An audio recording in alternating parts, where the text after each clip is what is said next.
George R.R. Martin's A Song of Ice and Fire thrives on moral complexity, and no character embodies that better than Theon Greyjoy. While HBO's Game of Thrones gave viewers a haunting and redemptive version of Theon, the books dive deeper into his tortured soul. In fact, Martin's version of Theon is not just more tragic, it's more psychologically devastating, emotionally nuanced, and thematically resonant. Though the show made significant changes to his arc for the sake of pacing and narrative clarity, the literary Theon offers a haunting portrait of a man torn apart by identity, loyalty, and legacy, and ultimately, by himself. A boy of two worlds, Winterfell versus Pike. Theon Greyjoy is neither fully Stark nor Ironborn, and this liminality is the core of his identity crisis. Taken as a political hostage after the failed Greyjoy rebellion, Theon is raised among the Starks at Winterfell, given a roof, food, and company, but never full belonging. In the show, Theon's early arrogance comes across as entitlement.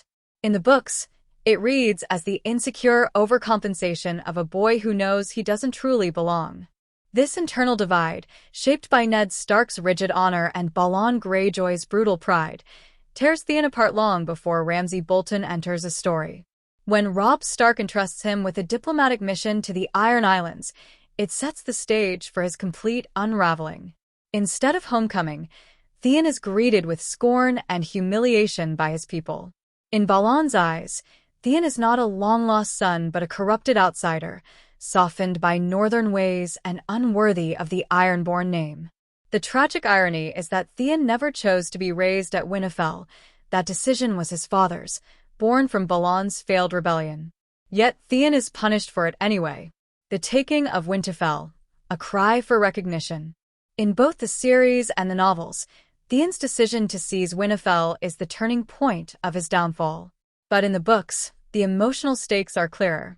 This isn't a calculated betrayal, it's a desperate attempt to prove himself worthy to a father who never wanted him and a people who reject him. By capturing Winterfell, Theon believes he can reclaim the identity denied to him by both sides of his upbringing. But even in victory, his hold on the castle is hollow. His decisions, including the horrific burning of two innocent boys in place of Bran and Rickon, are less about strategic advantage and more about spiraling into a pit of guilt and madness. The book portrays these moments with agonizing clarity, revealing a man unraveling under the weight of his own self-loathing. Reek, the unmaking of a man. Theon's most horrifying transformation happens after his capture by Ramsay Bolton, and while the show portrays his torture in graphic detail, the books depict something even more insidious, the psychological disintegration of a person. In A Dance with Dragons, Theon's identity is so shattered that he flinches at his own name. He becomes Reek, not just in title, but in mind, in body, in spirit. Martin's writing traps the reader inside Theon's internal torment. Theon's thoughts are fragmented, obsessive, and dark. His trauma isn't just shown, it is felt line by line, from the physical decay of his body to the erosion of his will. His transformation is slow, and as readers, we witness the painful process of a proud young man losing everything: dignity, memory, autonomy, and even the right to his own name. Reek, I'm Reek. It rhymes with weak, he reminds himself again and again. It's one of the most devastating mantras in modern fantasy literature. Redemption is harder in the books. Game of Thrones ultimately offers Theon a redemption arc, helping Sansa escape, reuniting with Yara, and dying a noble death defending Bran. It's a cathartic, emotionally satisfying ending. But the books? They're far murkier. In A Dance with Dragons, Theon's mind is still fractured. He helps the false Arya, Jane Poole, escape Winterfell not because he's ready to be a hero, but because the last shreds of decency buried under Reek compel him to act. His motivations are confused, driven by trauma, instinct, and perhaps guilt. There's no triumphant moment, only a desperate leap from Winterfell's walls, an act of courage, yes, but also one of self-destruction. When readers last see him, Theon is a prisoner once again, this time of Stannis Baratheon.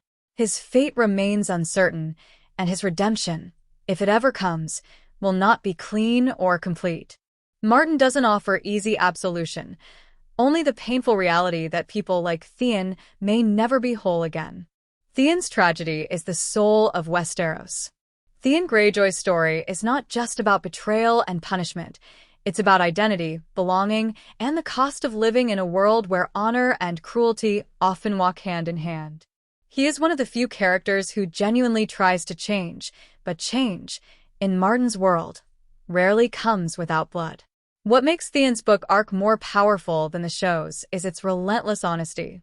There is no shortcut to redemption, no moment where everything is forgiven.